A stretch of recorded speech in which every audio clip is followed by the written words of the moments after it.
Assalamualaikum warahmatullahi wabarakatuh. Perkenalkan, nama saya Dinda Indri Ramadhani, mahasiswa Universitas Riau dari jurusan Usaha Perjalanan Wisata. Nomor induk mahasiswa 1901 156326. Dan di sini saya akan mereview PPT yang sudah saya buat dalam mata pelajaran dokumen dan pasasi perjalanan dengan dosen Ibu Nur Arini Yulia. Jadi yang pertama, langsung saja. Paspor adalah dokumen resmi yang dikeluarkan oleh pejabat yang berwenang dari suatu negara yang memuat identitas pemegangnya dan berlaku untuk melakukan perjalanan antar negara. Nah, jadi teman-teman, paspor ini sangat penting untuk kita yang ingin pergi melakukan perjalanan antar negara.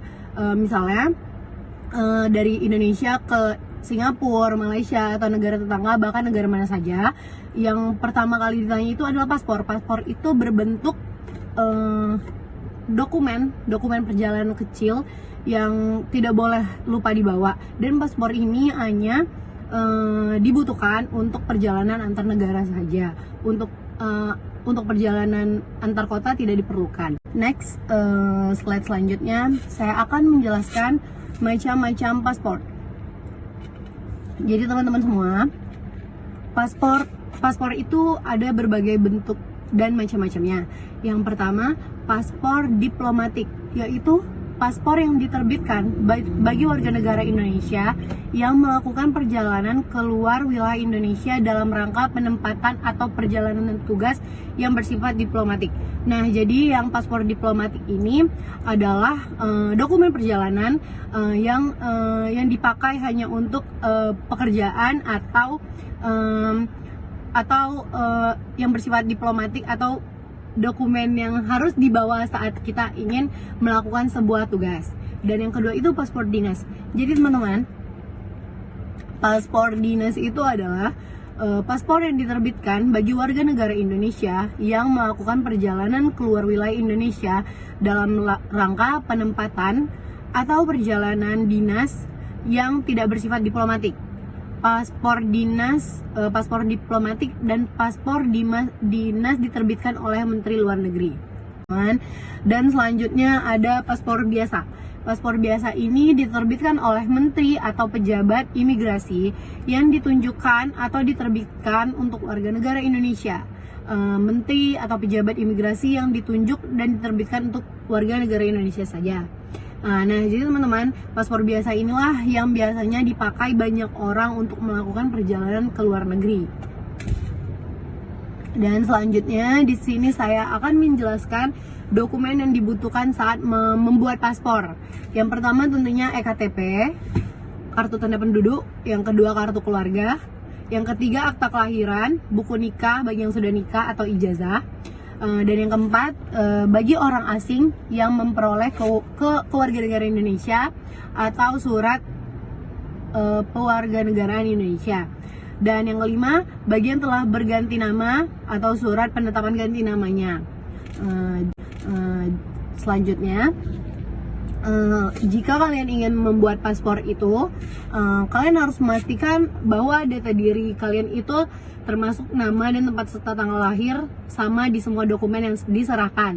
Misalnya, jika kalian ingin membuat dokumen perjalanan atau paspor, tentu harus sama dengan KTP kalian.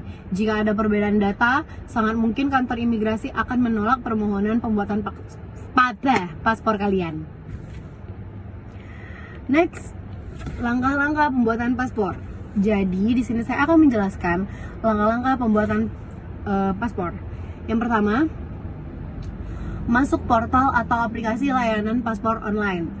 Langkah pertama yang harus kamu lakukan adalah masuk ke portal, yaitu ini portalnya, atau ke aplikasi layanan paspor online. Dan yang kedua, buat akun baru atau masuk dengan akun yang sudah dimiliki. Kamu perlu membuat akun baru menggunakan email dan nomor telepon jika belum memiliki akun, dan kamu bisa langsung masuk ke dalam akun jika sudah membuatnya. Pembuatan akun juga sangat mudah dan bisa dilakukan dalam beberapa menit saja. Nah, bagi teman-teman yang belum mengerti cara membuatnya, bisa. Dan yang ketiga, pilih kantor imigrasi dan waktu kedatangan.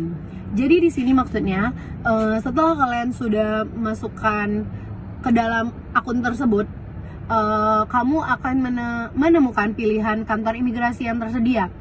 Pilihlah salah satu kantor imigrasi yang paling mudah kamu jangkau, yang menurut kamu terdekat dari tempat tinggal kamu, dan yang memudahkan kamu.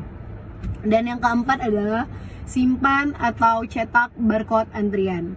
Setelah kamu sukses mendapatkan waktu pembuatan paspor di kantor imigrasi yang kamu kunjungi, kamu akan mendapatkan barcode antrian. Jadi barcode ini harus kalian simpan, gunanya untuk kalian bisa dilayani oleh pihak imigrasi nantinya. Dan langkah yang kelima, datang ke kantor imigrasi yang sudah dipilih di hari dan waktu yang sudah kamu pilih. Datanglah. Dan langkah yang kelima adalah datangi kantor imigrasi yang sudah kalian pilih tadi di hari dan waktu yang sudah kalian pilih.